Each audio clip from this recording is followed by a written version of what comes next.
When I recently took the words of Emmanuel Macron on Africa, every conscious African should understand very quickly what he was able to tell us and what it means.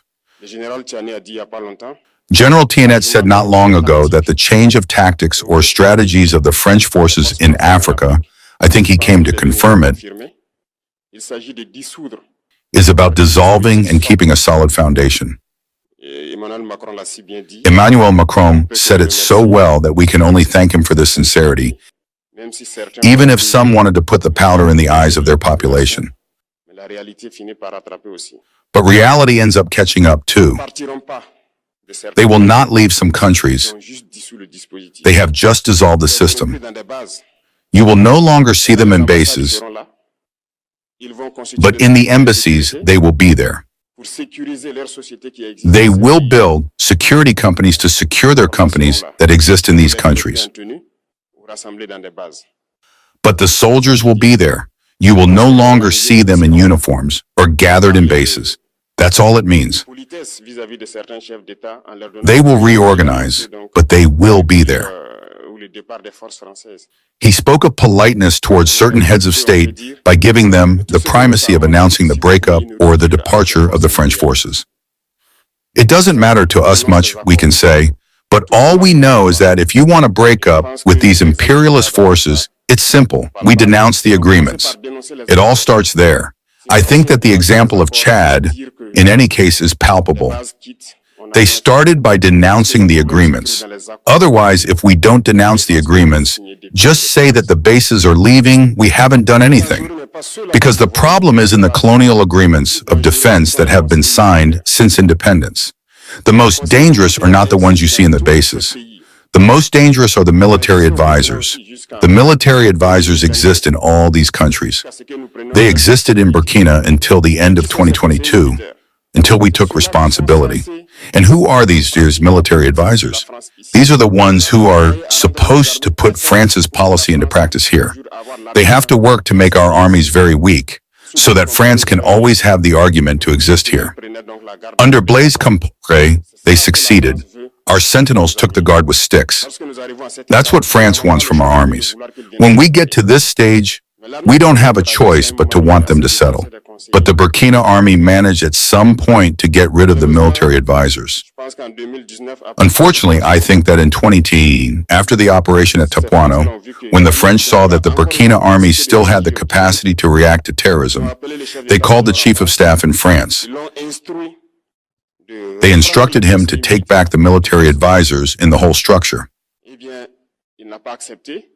Well, he didn't accept it.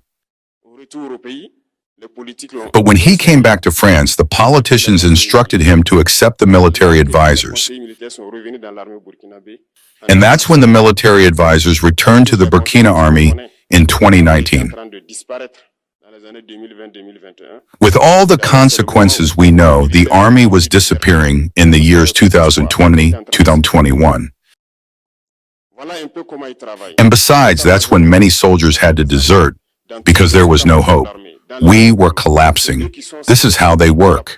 In the army, in the general staff of the army, in all the staff of the army, in the schools, it is they who are supposed to dictate the policy of our army. It is they who tell us how many to recruit, when to recruit, and what to do. They are in the schools to tell us how to train them, and so on. As long as these military advisors are there, you are not independent. Your army will just have the appearance of an army that will be doing parades, circuses. But when the war comes, you will realize that the parade is one thing, but the war is another thing. We have to break the agreements. This is the only way to have an independent army and to build and be strong. But many people may not understand this. And even with these agreements, France chooses in our states officers to train them. It goes through these same agreements. But in reality, these officers who go to train, for the most part for France, they come to serve the French state in their country. They do not come to serve our countries. They train them so that they can serve the interests of the French state. I have proof of this. When we revolted, a lot of officers in Burkina who were trained in France were immediately contacted to tell them that it was time to take action because they were trained to serve the interests of France. Most of these officers realized this. We took action and we continue to follow up. When an officer trained in France arrives in his country, and unfortunately, either by accident or on the battlefield, in France there is a night of mourning for the dead in the army, as elsewhere. On the night of mourning for the dead, we cite the name of the officer in question and we say, "Dead for France." They do not train him to serve his country. They train him to serve their state. And in many African states, there are plenty of these officers. God knows how many are patriots. This is a lesson that Emmanuel Macron has given to the leaders of African states, to catch up and to be able to really fight against imperialism. In addition to that, he also insulted all Africans in his words. There is a part that caught my attention, where he spoke of ingratitude. And that ingratitude is a disease that is not transmissible to humans. He is human. Our ingratitude is not transmissible to him. This is how this gentleman sees Africa, sees Africans. We are not humans in his eyes. Maybe he is the one who is not human.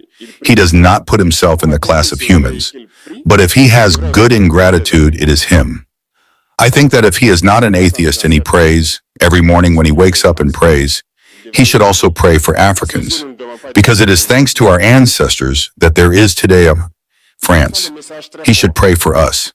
In his eyes, we should not be humans. We are more than humans. These are very strong messages that he sends. I cry for the French people, but still he is good for Africa. He is a necessary evil for us. Those who want to wake up, wake up. Those who do not want to wake up, as we say, we cannot wake up someone who does not sleep. Africans must wake up. We must work to be independent, to at least make our people know happiness. And the fight against imperialism is that. We must decolonize the mentality, take all this data into account, because the world gives us so many examples to see. For them, there is no morality. They can designate you as terrorist today, but tomorrow you are a hero. By their simple mouth, they decide what they do. They talk about democracy, but they make themselves of constitutional coups. They talk about human rights, but they deceive people elsewhere. Africans must wake up. Africa must wake up. And the fight against imperialism is permanent. I invite you to join this fight, to work so that we are truly independent, that we are self-sufficient, and that we can develop no happiness, which is what our people aspire to. Thank you. I wish you a very good day, a very good week, and a very good year.